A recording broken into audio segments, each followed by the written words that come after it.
BTS এর one of the most popular member V, যাকে সবাই ফ্যাশনিস্টা হিসেবেই কনসিডার করে। ইনফ্যাক্ট 2021-এ মোস্ট হ্যান্ডসাম পুরুষের খেতাবও তার ঝুলিতেই রয়েছে। অলমোস্ট $20 মিলিয়ন সম্পত্তির মালিক ভি। তার লাইফস্টাইল এখন বিলাসবহুলভাবে জীবনযাপন করছে, যেটা অনেকের কাছে স্বপ্নের মতো। ইনফ্যাক্ট ভি এর কাছেও একটা সময় তার এই লাইফস্টাইলটা স্বপ্নের মতোই ছিল, কারণ ভি যেই ফ্যামিলি ব্যাকগ্রাউন্ড থেকে উঠে এসছে সেখানে এমন বিলাসবহুল লাইফস্টাইলের কথা আসলেই কেউ ভাবে না। অ্যান্ড রাইট নাও আপনাদেরকে ভি এর জীবনে স্ট্রাগলের কাহিনী শোনাবো, যেটা জানলে আপনিও হয়তো ইন্সপায়ার্ড হবেন।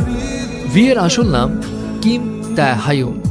ভি 30 ডিসেম্বর 1995-এ সাউথ কোরিয়ার ডায়েগু শহরে একটি কৃষক পরিবারে জন্মগ্রহণ করে। ভি তার 3 ভাই বোনদের মধ্যে সবার বড়। তার পরিবারের ফিনান্সিয়াল অবস্থা খারাপ হওয়ার কারণে ভি এর বাবা মা দুজনেই কৃষিকাজ করতেন।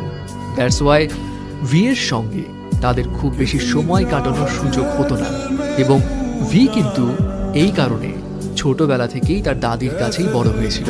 ভি এক ইন্টারভিউতে জানিয়েছিল তার দাদি তাকে 14 বছর ধরে লালন পালন করেছে, এবং তার দাদি তার অনেক কাছের একজন মানুষ ছিলেন। এনিওয়ে, কৃষক পরিবারে বেড়ে ওঠায় ভি এর ছোটবেলায় কোনো বড় স্বপ্ন তো ছিল না। সে খুব ছোট থেকেই ধরেই নিয়েছিল বড় হয়ে সে তার বাবার মতোই কৃষক হবে।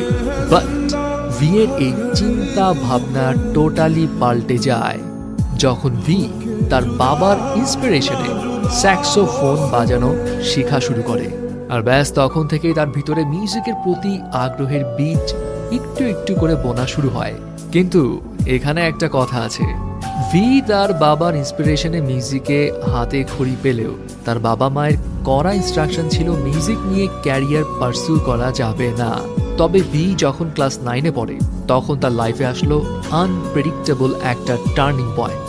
ভি যখন 9th গ্রেডে, তখন সে তার বন্ধুকে সঙ্গ দেওয়ার জন্য biggest talent agency big hit এন্টারটেইনমেন্টের অডিশনে গিয়েছিল। ভি এর কিন্তু সেখানে অংশগ্রহণ করার কোনো পরিকল্পনাই ছিল না, সে জাস্ট তার ফ্রেন্ডের জন্যই গিয়েছিল। কিন্তু হঠাৎ করে বিগ হিট এন্টারটেইনমেন্টের একজন সদস্য ভিকে ওই শোতে পার্টিসিপেট করতে বলে। ভি অংশগ্রহণও করে।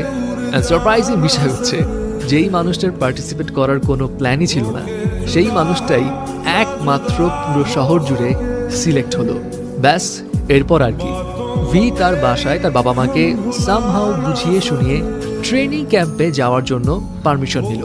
কিন্তু আমরা তো জানি কে-পপ ইন্ডাস্ট্রিতে নিজেকে প্রুভ করতে হলে ট্রেনি পিরিয়ডটা কতটা কঠিন হয়।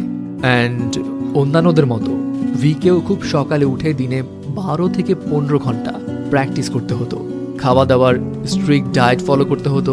ফ্যামিলির সঙ্গে যোগাযোগও ছিল লিমিটেড, এবং ট্রেনিংয়ের এই কঠিন পরিস্থিতি দেখে ভি এক পর্যায়ে ডিসাইড করে নিয়েছিল সে গিভ আপ করে ফেলবে। ভি এক ইন্টারভিউতে জানিয়েছিল সে তার বাবাকে এক রাতে কল করে কান্নাকাটি করেছিল এবং জানিয়েছিল সে ফিরে আসতে চায়। তার বাবা তখন ভিকে একটা কথাই বলেছিল, ফিরে আসতে চাইলে আসতে পারো, এখানে তোমার জন্য আরো অনেক সহজ কাজ আছে। ভি জানায় তার বাবার ওই কথাটাতে সে কিছুটা ইম্বারেস ফিল করেছিল, অ্যান্ড এরপর সে ডিসিশন নিল